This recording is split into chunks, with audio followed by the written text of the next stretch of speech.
Et à propos d'économie budgétaire et de nouvelles ressources, un député socialiste met les pieds dans le plat. René Dosière, c'est son nom, estime que l'État pourrait facilement trouver 15 milliards d'euros, oui 15 milliards d'euros, en s'intéressant de près aux dépenses des collectivités locales. Il recense dans un livre les abus ou les gaspillages du millefeuille administratif français. Enquête Laurent Desbonnets, Claire-Marie Denis avec notre bureau à Marseille.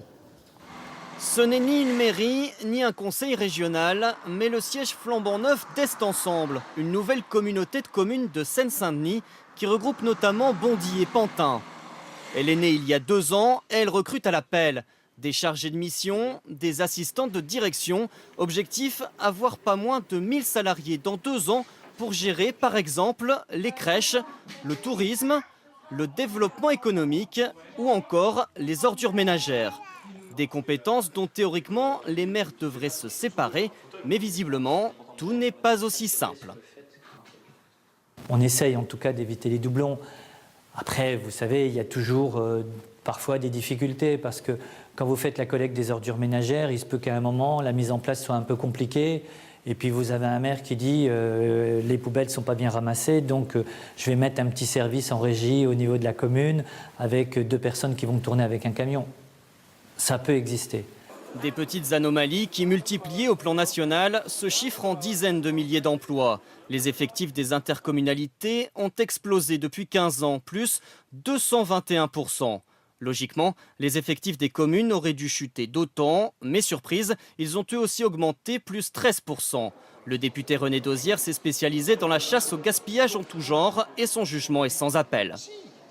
Il y a énormément de doublons en ce qui concerne le personnel. Et c'est là où s'il y avait une vraie mutualisation, naturellement, à une création de postes, on penserait à une suppression de postes pour que la masse globale n'augmente pas.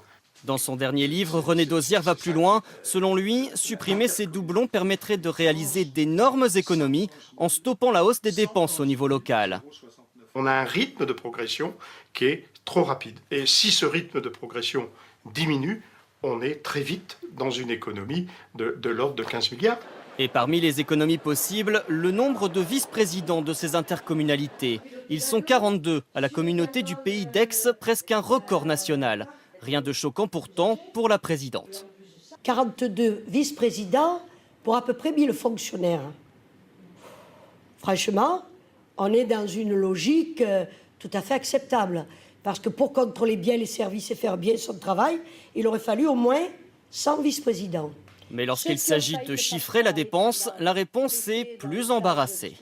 On peut connaître la rémunération de ces vice-présidents? Alors, je sais pas exactement. Je crois que ça doit être autour de 2000 €, quelque chose comme ça.